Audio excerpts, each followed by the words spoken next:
Que presente Jorge al orador del día. Bueno, muy bien. Tengo el placer de presentar al doctor Odel Abizar, amigo profesional muy conocido, y que fue el gusto de que él, junto con nuestro entrañable Felipe Brusone, me entusiasmara para que interviniera en la asociación de afiliados a la Caja de Jubilaciones Profesionales. Todos conocen al doctor Abizar, ¿no? Él fue subsecretario de Salud Pública en el periodo 92-95. Es un médico de larga trayectoria sindical y profesional en el ámbito de las instituciones de asistencia colectiva, cofundador y vicepresidente del plenario de instituciones de asistencia médica colectiva, coordinador del grupo de Bademec, un conjunto de 9 instituciones de asistencia médica, incluido el Centro de Asistencia del Sindicato Médico del Uruguay, y podríamos seguir una larga, extensa lista de las actividades del doctor Abizar. Pero lo más importante de todo esto para la charla de hoy es que el doctor Abizar hizo una extraordinaria presidencia y un cambio muy importante en la asociación de afiliados a la Caja de Jubilaciones Profesionales. Ustedes recuerdan que esta asociación tiene afiliados tanto activos como pasivos. Y tuve el honor que me invitara a compartir la lista con él. Pero además es actualmente director por los pasivos en la Caja de Jubilaciones Profesionales, en el directorio de la Caja de Jubilaciones Profesionales.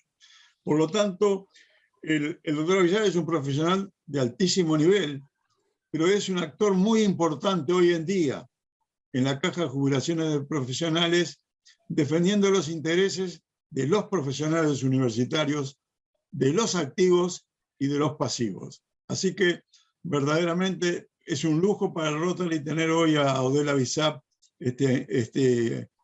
dándonos algunas información sobre la Caja de Jubilaciones Profesionales, y le cedo la palabra. Bienvenido, Odel.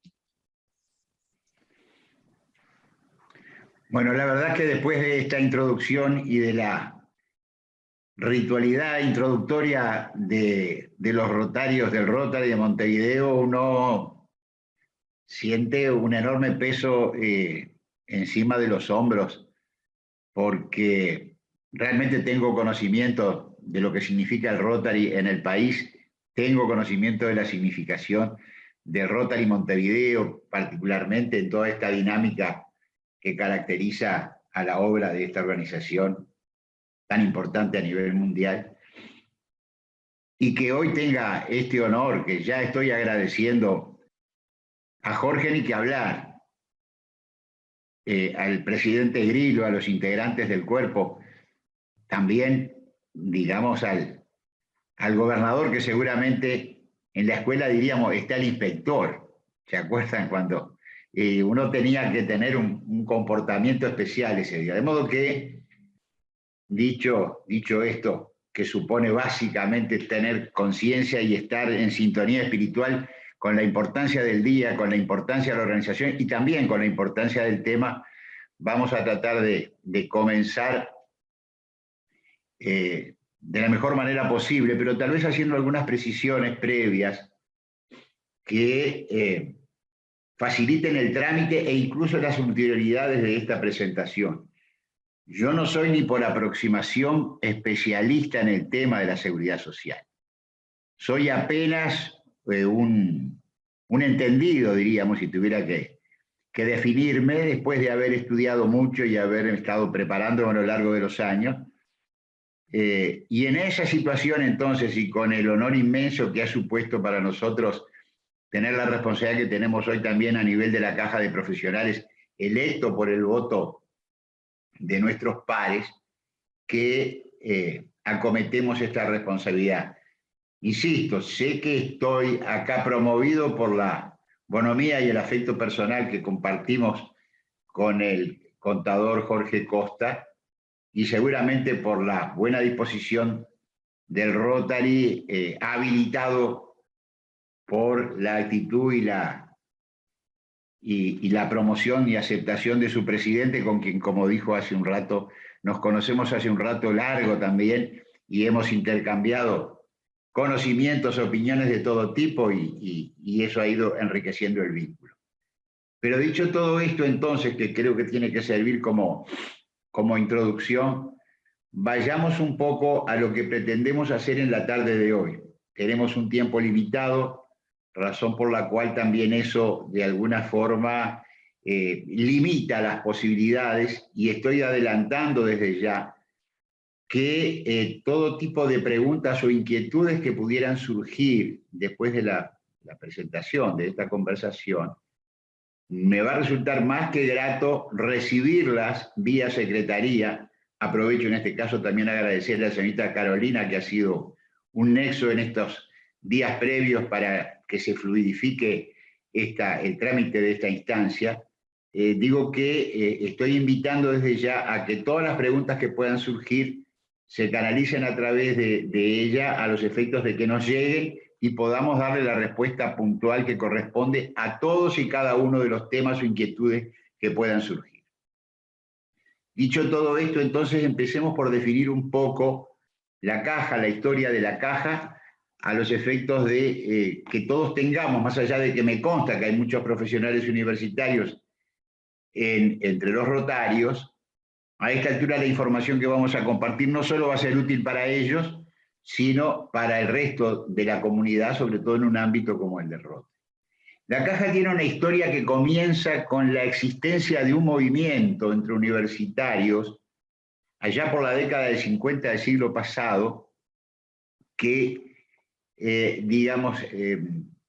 terminó conformando lo que dio en llamarse en aquel momento un comité pro retiro de los universitarios. Ese comité pro retiro de universitarios, naturalmente, habrá hecho sus contactos y todos los trámites organizativos que terminaron plasmando en la elaboración de un proyecto de ley que terminó siendo aprobado el 13 de agosto del año 1954. Fue la ley 12.128.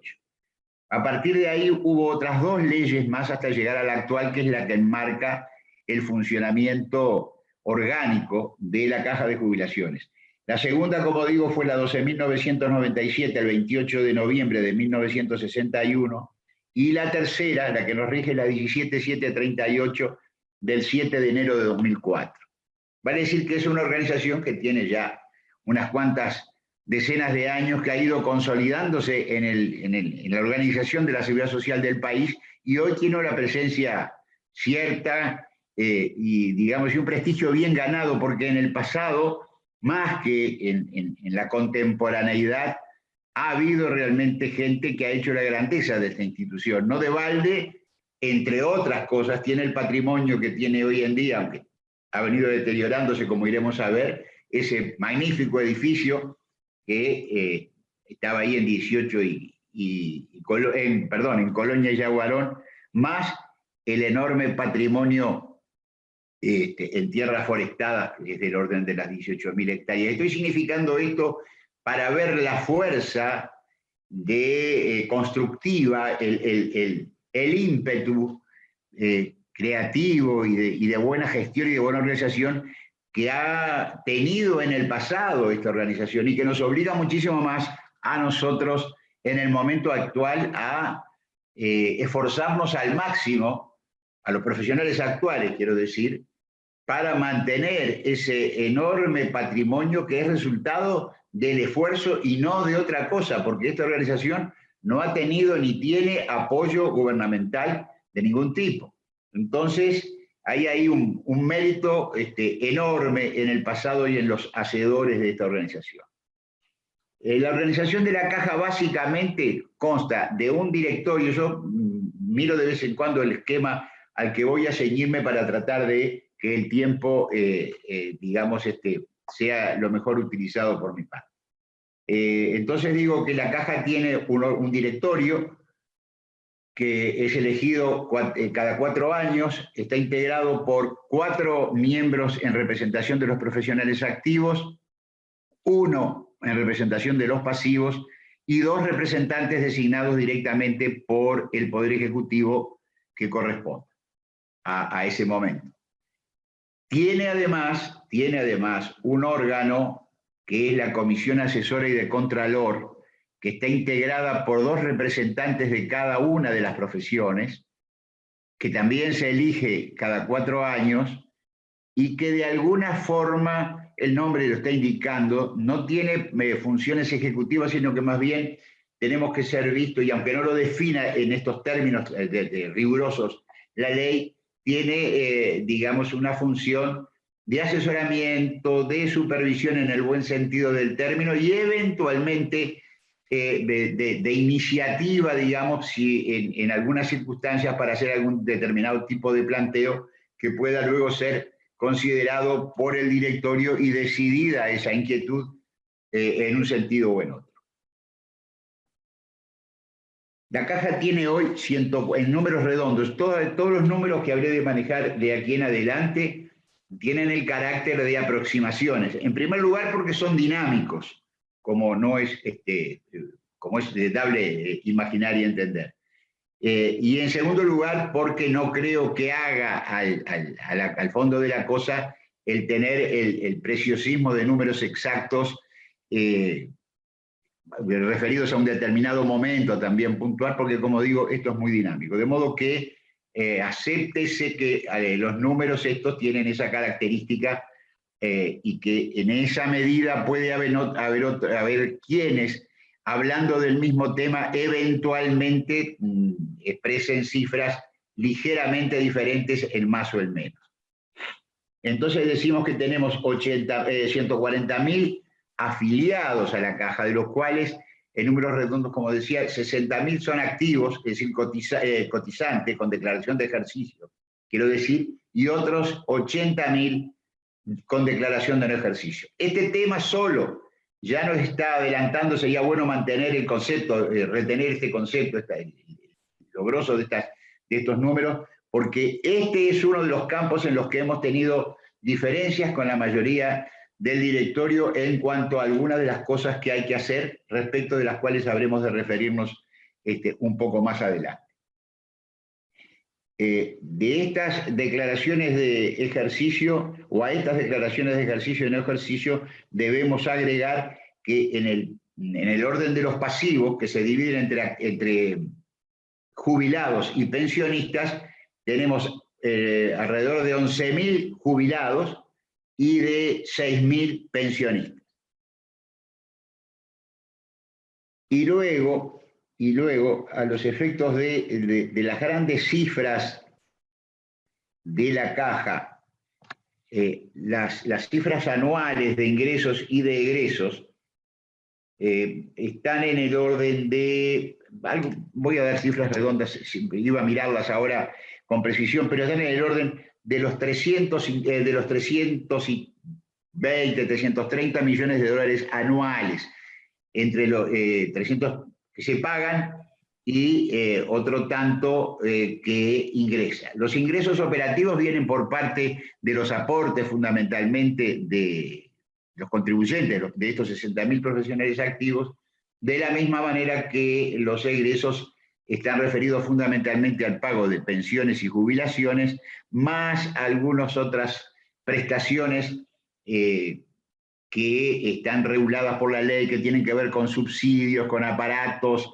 de los que se hace cargo la caja y algún otro tipo de beneficios de ese orden. Pero en cifras redondas, entonces, estamos hablando de 300 y pocos millones de dólares por año, y tenemos un patrimonio también que, aunque viene decayendo un poco en los últimos años, del orden de los 340, 360 millones de dólares. Esta cifra también es oscilante en función de los valores de la moneda, de cómo oscila, porque normalmente en los documentos técnicos de la caja se utiliza las unidades indexadas y el índice medio de salarios a los efectos como unidades, digamos, de apreciación.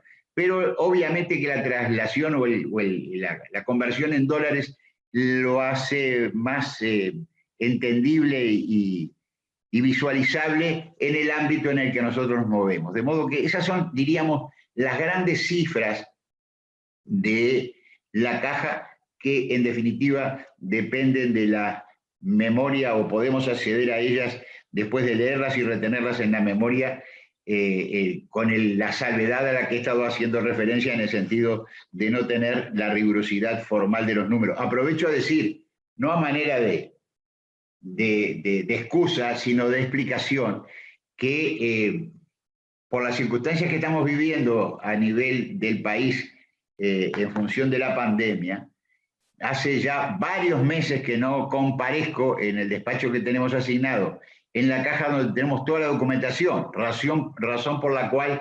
estamos haciendo esto fundamentalmente en base a la memoria y en base a algunos poquísimos documentos que tenemos en nuestra casa.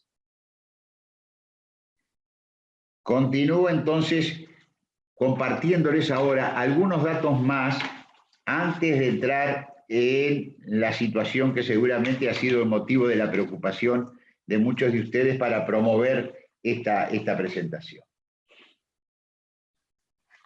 Del total de afiliados activos, como decíamos hoy, el 44% figura con ejercicio.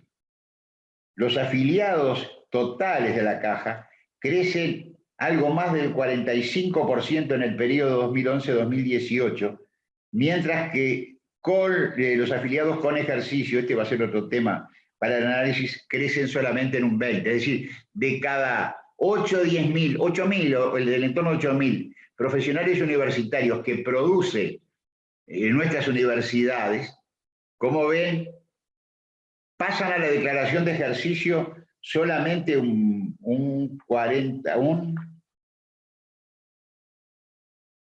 dije recién, crecen algo más de un 45%, de modo que quedan por el camino por diferentes razones. Eso tiene multiplicidad de explicaciones. No quiero entrar en el detalle porque también nos distraería el tiempo y perderíamos el hilo de a dónde vamos.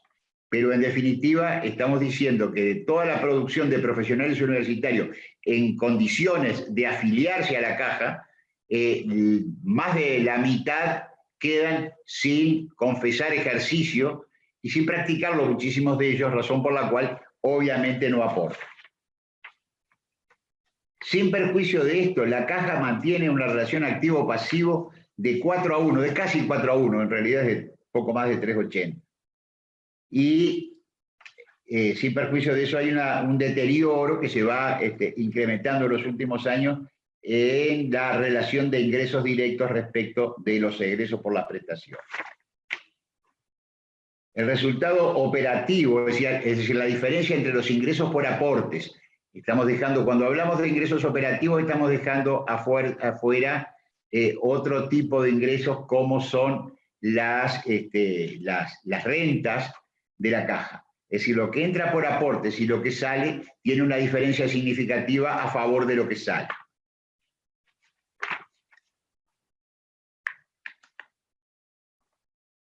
Bueno, y entonces en materia de datos ya hablamos de las inversiones que están en el orden de los, yo dije 340, 360, en algunos momentos han llegado a los 390 millones de dólares de inversiones que están dadas en papeles y en moneda extranjera, básicamente, ¿verdad?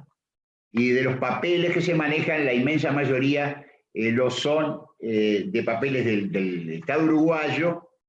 Hay algunos otros de muy menor cuantía y, digamos, con un marco regulatorio que está establecido en la propia ley. Es decir, las inversiones de la caja no puede manejarlas el directorio según su leal saber y entender, sino que debe hacerlo encuadrado en pautas específicas establecidas en la ley 17738.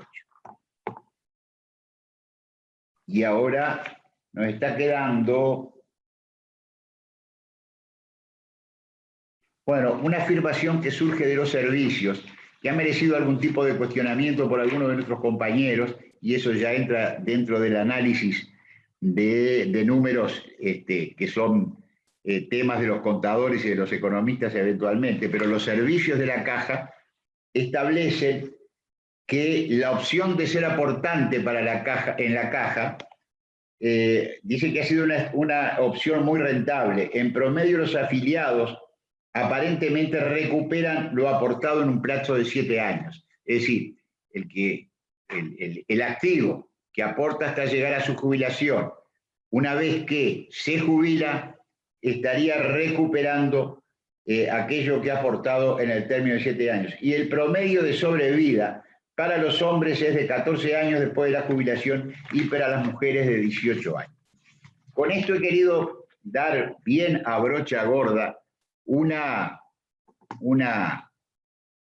pintada, digamos, de un panorama general con la ilusión de que la retención de algunos de estos números permita situarse para el análisis de la operativa, porque esto que ha sido un poco la presentación descriptiva de la realidad histórica y de la realidad actual en cuanto al marco institucional y algunos números, tiene por consecuencia que una vez adentrados a la gestión, han aparecido diferencias entre algunos de los integrantes del directorio. Es decir, el directorio de esta organización, como decíamos, con 7 miembros, si bien tiene en su seno una relación, como no puede ser de otra manera, entre gente civilizada, de relación cordial, relación de respeto, obviamente, no obstante eso no está exenta de confrontaciones por diferencias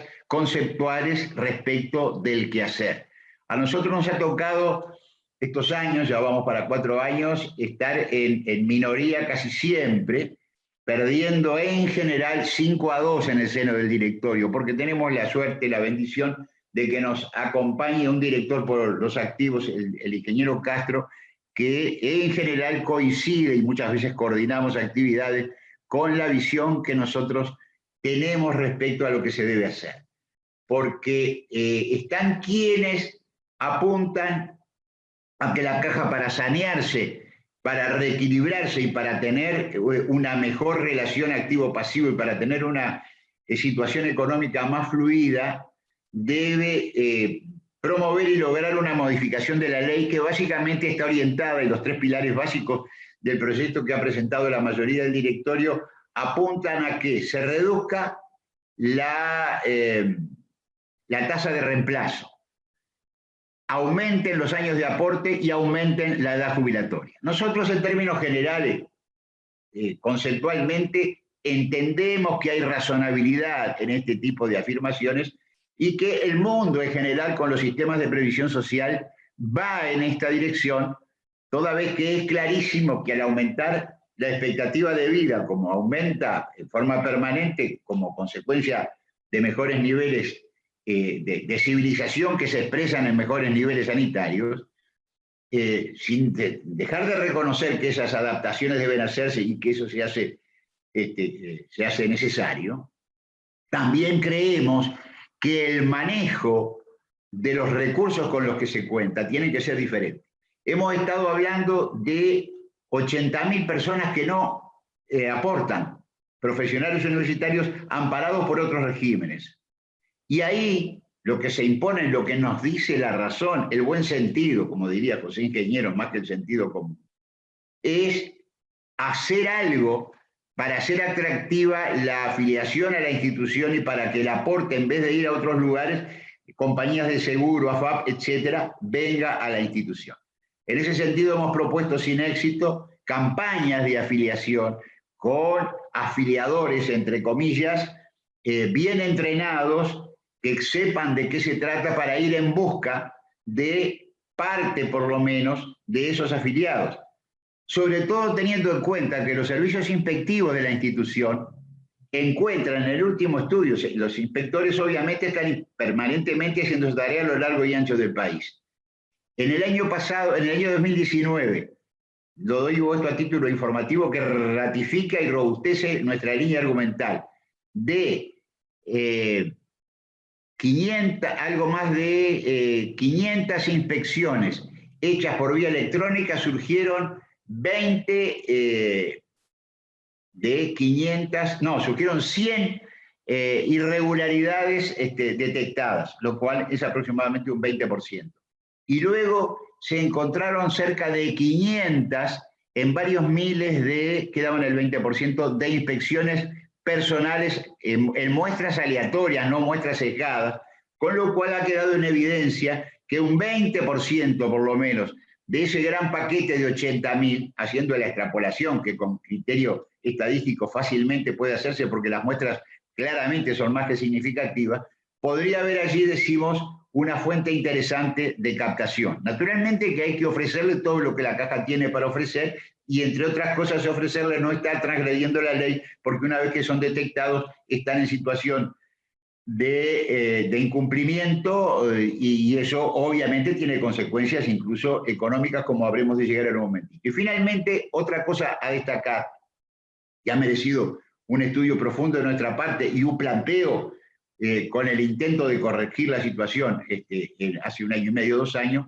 es el hecho de que nuestro patrimonio, esos 300 y tantos millones de dólares, que tienen como benchmark, esto es en el lenguaje de los economistas y de los contadores, es el elemento de referencia, decimos, tienen como referente legal al rendimiento de las AFAP, teniendo marcos regulatorios similares, esto admitido por abogados, incluso, teniendo marcos regulatorios, mientras que nosotros rendimos un promedio, por ejemplo, en el trienio que culminó en el 18, 1.23% de las utilidades, las AFAP rindieron ese mismo trienio algo así como 3.40 o 3.50. Estoy hablando absolutamente de memoria, pero la diferencia era más que significativa. Estamos hablando de más del 100%, ¿verdad?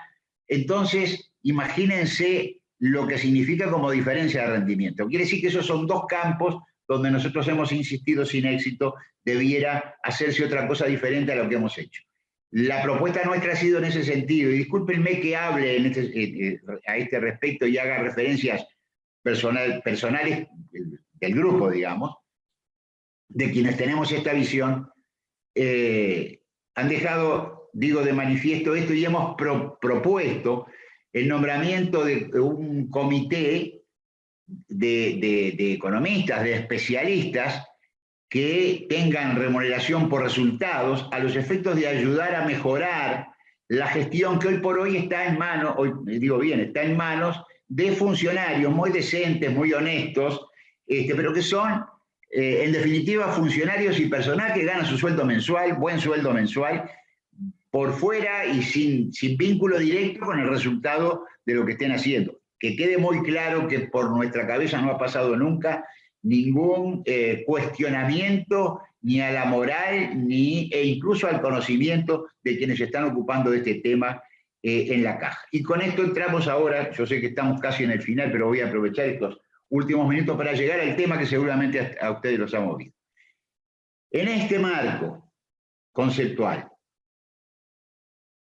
aparece el 4 de marzo concretamente de este año un informe en el seno del directorio traído por parte del gerente general de la institución, casi concomitantemente con el informe de la auditoría externa que se realiza periódicamente en el funcionamiento de la institución, la noticia, que era reiteración de una noticia pasada, porque el tema se arrastra desde hace mucho tiempo, de que en la caja estaban habiendo en la gerencia de recaudación alrededor de 6.000 y tantos expedientes que tenían que ver con diferentes tipos de morosidad en la que estaban incursos, otro tanto, un número similar, porque en algunos casos el número de situaciones corresponden más de una a un mismo titular. De modo que, en definitiva, esa cifra de 6.000 y pico no son exactamente cuentas y personas, sino que son aproximadamente, por la razón que acabo de decir, por un monto que increíblemente, yo sé que resulta increíble escucharlo, tanto que cuando por primera vez nos lo trajo el doctor de los Campos en el periodo anterior, más de alguno de nosotros, probablemente hasta el propio contador Costa, tuvo la duda y volvió a preguntar si la cifra era cierta. La cifra es del orden de los miles de millones de pesos, llegando casi a los 1.000 millones de dólares, así como lo están escuchando. Entonces, realmente es algo impresionante. Esto no quiere decir que haya salido de la caja 1.000 millones de dólares, sino que son deudas por diferente concepto que, sumadas y hechos los cálculos de las moras y recargos en el marco de lo que establece el Código Tributario, permiten llegar a esa cifra. Cuando por primera vez, hace unos 3 años y medio, cuando recién estábamos ingresados, vino noticia de esta situación, se dio naturalmente, primero una gran sorpresa a nivel del directorio, y luego el análisis en cuanto a qué hacer. Ahí a nosotros nos cupo plantear el hecho de que la dimensión, la magnitud de este fenómeno no habilitaba, por lo menos a nosotros, a pensar en una situación de trámite con el escaso personal de la institución para esta dimensión del fenómeno, y nos parecía más conveniente trasladarlo al ámbito de empresas, organizaciones especialistas en cobranzas, bajo la forma de bajo diferentes formas de aproximación y de negociación de la situación, desde la venta de esta cartera hasta la negociación de porcentajes, etcétera, la más de una forma que claramente hay a este respecto. En ese caso no prosperó nuestro planteo y terminó dándose por bueno, por mayoría naturalmente, que los servicios de la Caja siguieran procesando esto en forma dentro de la dinámica burocrática a los efectos de lograr los mejores resultados. Y el tiempo pasó y la dinámica y los requerimientos de actividad de la institución naturalmente fueron todos los que se han ido generando, que daría para seguir hablando un rato largo. Lo cierto es que en el interregno de los 2 años y pico, a este respecto hubo silencio, más de uno pensaba, entre ellos nosotros, que la cosa evolucionaba no con el ritmo que nos hubiera gustado, pero evolucionaba. Y como digo, en esa circunstancia aparece esta noticia el 4 de marzo, digo bien, con la realidad actual que pone de manifiesto que se había hecho poco, por no decir nada, en relación a este señor tema, que obviamente ha merecido publicaciones en la prensa, y acá ya estoy dando cuenta de que quiera entrar en conocimiento directo de los documentos producidos por nosotros y planteados en el seno del directorio y publicitados, están en la página web de la Asociación de Afiliados. Allí está toda la documentación transcrita literalmente, desde los planteos en el seno del directorio hasta las notas que hemos publicado en la prensa, porque nos ha parecido que obviamente esta circunstancia tenía una dimensión de tal tamaño que no podía permanecer oculta ni silenciada por más tiempo. Más allá de que hay gente que ha dicho, y es de recibo la opinión, que el traslado a la opinión pública de esta situación podía operar en contra de la institución, es un razonamiento respetable que nosotros terminamos no compartiendo, porque si bien es cierto que puede teóricamente considerarse esa posibilidad de que el resultado pudiera influir negativamente en muchos que contemplan la vinculación o no con la Caja, impedir la difusión no hace más que avalar y respaldar a quienes, tal vez también de buena fe y con otra línea de pensamiento, opinan no decir nada, pero tampoco hacer nada, razón por la cual esto seguirá de la misma forma. En resumen, creo que estamos respetando bastante bien el tiempo, habida cuenta de lo extensísimo de esto. Créanme que no es fácil hacer podas para ir compartiendo determinada información, porque cada subcapítulo de estos a los que nos hemos referido daría por lo menos para 5 o 10 minutos. Pero en términos generales, estimados rotarios, sería un poco el resumen que pretende o ha pretendido poner de manifiesto la situación esta a la que estamos haciendo referencia, que es de una enorme gravedad, en el marco conceptual de la Caja, y tengo para mí escritas algunas de las situaciones o aconteceres que nos parece debían llevarse adelante para corregir alguna de estas cosas. Yo no puedo sustraerme de decir y admitir claramente, para que no queden dudas, que nosotros estamos dando una opinión, razón por la cual es subjetiva, es nuestra visión de esta realidad y que de pleno derecho creemos, de la misma manera que hacemos la identificación de defectos en la gestión, tenemos también la honradez intelectual, tratamos de tener la honradez intelectual de tener medidas que nos parece serían las apropiadas para cambiar esta situación que le está haciendo tanto daño a una institución de tanto prestigio, por la que tanto se ha hecho a lo largo del tiempo por quienes nos han precedido y que ahora nos parece no está en el mejor sendero. Por ahora me voy quedando por acá agradeciéndole una vez más la fe y la escucha y quedando a la orden para lo que pueda yo decir a las preguntas que puedan existir. Doctora Bizá, muchas gracias de vuelta. Voy a permitir una pregunta con 1 minuto, 1 minuto y medio y contestación. Y como dijo el doctor, todas las dudas que ustedes tengan, está todo grabado de tal manera que eso lo pueden tanto referirse a él, que con mucho gusto les contesta, o si no a la página como dijo. Creo que una pregunta, a ver si alguien de los rotarios tiene interés. Señor presidente, solamente Sí. una cosa, le pediría a la doctora Bizá que aclarara bien, digamos, lo del aporte 71 de los timbres profesionales, porque creo que es bueno para la audiencia. Bueno, muchas gracias por la pregunta. Esa era una de las cosas que yo le pasé por encima porque tenía el temor de adentrarnos en detalles. Los aportes del artículo 71, vale la pena que el contador Costa lo haya planteado, viene siendo manejado a nivel de la comisión de expertos que se ha formado y básicamente por parte de su presidente, haciendo referencia, por ejemplo, a que la caja de profesionales se beneficia de aportes de la sociedad. Y en rigor, y esto no es porque lo diga yo, lo dice la cátedra de Derecho Administrativo que tiene la persona del profesor Rotondo, grado 4 de la universidad, que fue además el director jefe de la oficina jurídica de la caja, tienen el carácter de aportes patronales. Naturalmente que en la estructura de aportes de la caja no es un calco, no reproduce la estructura de aportes del BPS donde claramente está definido el aporte patronal.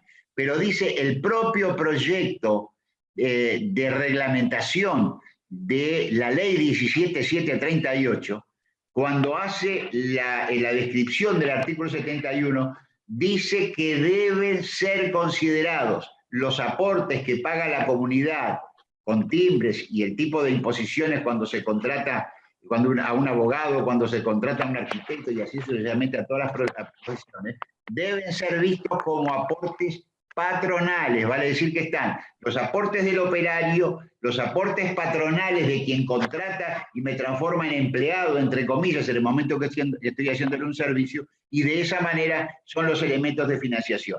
Pero insisto, es buena haber hecho la pregunta y ojalá mi explicación haya sido clara, porque se insiste desde determinados ámbitos en que este tipo de aportes son contribuciones graciosas, entre comillas, de la sociedad, cuando en definitiva son la sustitución del aporte patronal que normalmente se da en otro tipo de relación trabajador-patrón en el ámbito de la seguridad social. El doctor le decía que usted es crítico respecto a la gobernanza de la caja. ¿Qué tareas se podrían...? Sí, ya lo sabemos, y me parece muy adecuada su posición. ¿Qué acciones podríamos hacer para esos 80.000 profesionales universitarios? Que yo, sin tener pruebas, estoy casi seguro que gran parte de esos 80.000 deberían estar aportando y tienen declaración de no actividad, porque están trabajando como contadores en organismos o en empresas que como están cobrando bien no les interesa la jubilación de la caja y no piensan en el futuro. Pero estoy seguro y me consta que hay muchos de esos profesionales que no están hoy aportando y que tienen declaración de no actividad que lo deberían hacer. ¿Qué acciones podríamos ejercer para por lo menos una parte de esos 80.000 rescatarlos y traerlos a aportantes de la caja, ¿no? Trato de responder lo más rápidamente posible, que se dan cuenta que son temas apasionantes. Pero en definitiva, nuestra propuesta, que no ha tenido éxito, pero ha consistido concretamente en contratar afiliadores, ofreciéndoles primero la posibilidad para no violentar el convenio colectivo con los funcionarios, a los propios funcionarios que quisieran involucrarse en esto. Porque de acuerdo al convenio colectivo están prohibidas las tercerizaciones. Entonces acá no nos mueve a nosotros nada más que el fin, el lograr esto que se acaba de plantear en cuanto a ir en pos de ese número tan importante que sin duda está demostrado por las inspecciones a las que hice referencia, hay una cantidad de situaciones de anomalía. Pero no tenemos el afán de perseguir, sino simplemente de influir para incidir en la voluntad de afiliarse porque es conveniente para el que está trabajando afiliarse. Entonces, nombrar previamente entrenados un número importante de 25 o 30 afiliadores que en conocimiento acabado de cómo funciona la caja, de los beneficios, etcétera, etcétera, vayan acompañados de una gran campaña publicitaria, como hacen permanentemente las AFAP, y ustedes habrán escuchado que pescan en la misma pecera nuestra en los años antepasados, haciendo propaganda por televisión y por radio en busca de afiliados. Bueno, nosotros hagamos eso mismo, una campaña publicitaria, afiliadores, y esos afiliadores con un sueldo básico mínimo y un premio por afiliación para que sea realmente estimulante. Nosotros no votamos el presupuesto anterior, donde quería contemplarse nuestra inquietud, porque pretendían nombrar 28 afiliadores con un sueldo base de 80.000 pesos. Con un sueldo base de 80.000 pesos no tiene la menor lógica nombrar a nadie, porque ya tiene asegurado durmiendo en su casa un salario bastante interesante. La propuesta nuestra iba por un sueldo bajo de 20 a 25.000 pesos, eso puede ser negociable, pero una buena remuneración por cada uno que ingresa, en los términos de darle seguridad al que ingresa contribuyendo y naturalmente a la institución, que de esa manera disminuiría drástica y rápidamente este déficit operativo al que hacíamos referencia. Bueno, muy bien. Muchas gracias. Queda mucho por preguntar, pero esto ya te dije ser así. Te reitero el agradecimiento. Y ahora vamos a tener el gusto, y antes me anticipo de saludar a la señora de Morgan. ¿Cómo te va, Rosita? Bien, buenos días. Bien, gracias. Es un gusto tenerte presente, y ya le dije el otro día al gobernador, a Morgan, que habías estado muy bien en el discurso del distrito. De tal manera que mi querido gobernador, mi querido Morgan Mariño, tiene la palabra, y te hemos demostrado cómo funciona el Ejecutivo mal, bien, regular, discutiendo, y cómo incluso en el almuerzo virtual, pero viste que aquí no hubo nada preparado, sino que solamente la expresión natural de lo que es el Rotary de Montevideo. Te doy la palabra. Muchísimas gracias Bartolomé. Fue tan activa la reunión de trabajo que me quedó una cosa por comentarles, que te voy a llamar por teléfono. Bueno, pero ahora vamos a lo que tenemos que hacer. Estimado entonces, mi gran amigo, presidente Bartolomé Grillo, el gobernador del distrito propuesto, Edgardo Gargano, estimado asistente que colabora conmigo, me facilita mucho mi tarea, Ricardo Avelino, el gobernador del distrito presente, doctor Odel Arizab, estimados queridos compañeros, rotarios, todos. Yo, en primer lugar, quiero expresarles que de nuestra satisfacción personal con Rosita de compartir con ustedes esta reunión. Quiero también explicarles el motivo, el porqué de la visita oficial a esta altura del año. ¿Saben por qué? Porque yo albergué siempre la esperanza de poder visitarlos de forma presencial, y por ello la fui postergando. Para mí era muy importante esta visita presencial por dos motivos fundamentales, entre otros. Por tratarse de Rotary Club Montevideo, decano del rotarismo en el Hemisferio Sur, y además, no menos importante, por contar en este club con muchos viejos amigos, y yo he hecho de mi vida un culto a las relaciones personales que trato de honrarlas. Lamentablemente no pudo ser, y aquí estamos, en forma virtual y por medio de esta plataforma, que nos ha sido de gran utilidad. Quiero agradecerles especialmente los elogiosos conceptos que me han hecho llegar de la directiva por la conferencia que acaba de culminar. Si fue de vuestro agrado, el propósito está cumplido. Hemos tenido, es cierto, hoy una reunión de trabajo en la mañana con la comisión directiva que me ha resultado tremendamente provechosa y enriquecedora. Me llevo conmigo toda la información de la actividad del club necesaria, que no puedo hacer otra cosa que calificarla como muy valiosa. Ahora compartimos con todos ustedes la formidable oportunidad de compañerismo que acostumbran a tener siempre en sus reuniones y que constituyen ni más ni menos que uno de los valores de Rotary, y compartimos también el programa que tenían reservado para hoy. En aras de la brevedad, reciban ustedes nuestro cálido reconocimiento por la cordialidad con la que nos han recibido, y con Rosita le dejamos nuestro afectuoso saludo y espero volver en forma presencial como un compañero más cuando la emergencia sanitaria lo permita y así lo aconseje. Cuídense mucho y muchas gracias.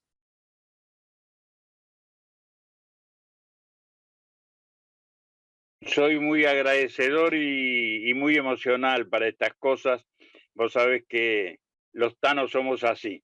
De cualquier manera, creo que si hay algún rotario que quiera hacer alguna pregunta también al gobernador o decir alguna reflexión, tenemos unos minutos para hacerlo.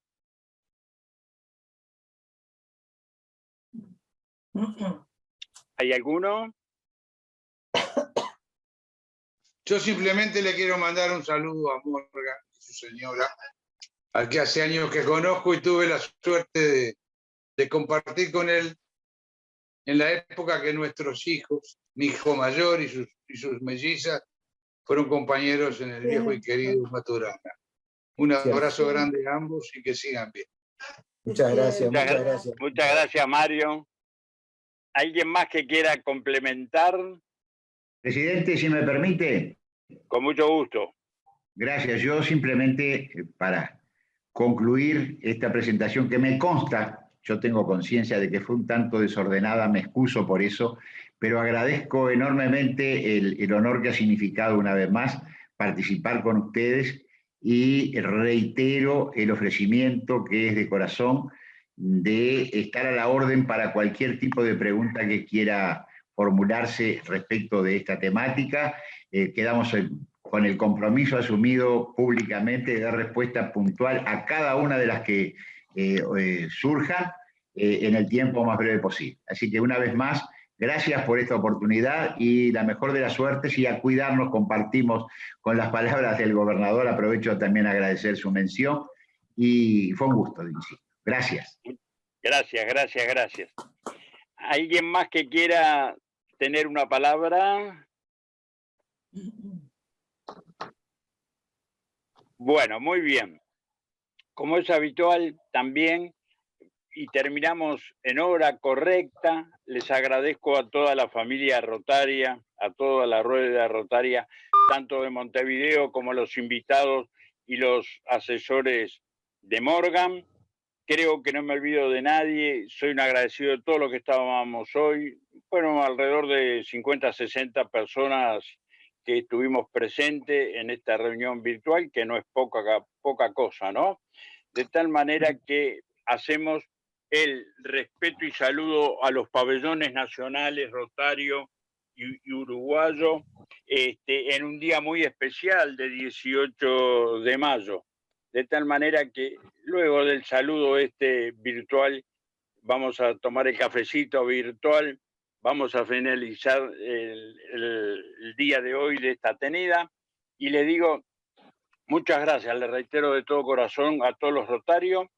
A nosotros nos queda 2 meses aproximadamente, de 1 mes y medio de actuar en un año muy especial, y como vieron todos ustedes y vio Morgan, se trabajó intensamente desde todo punto de vista, que todo lo que se dijo fue todo lo que se hizo, no lo que se va a hacer, que de tal manera que lo único que falta es documentarlo, pero eso es realidad. Se trabajó en un año muy especial, pero se trabajó.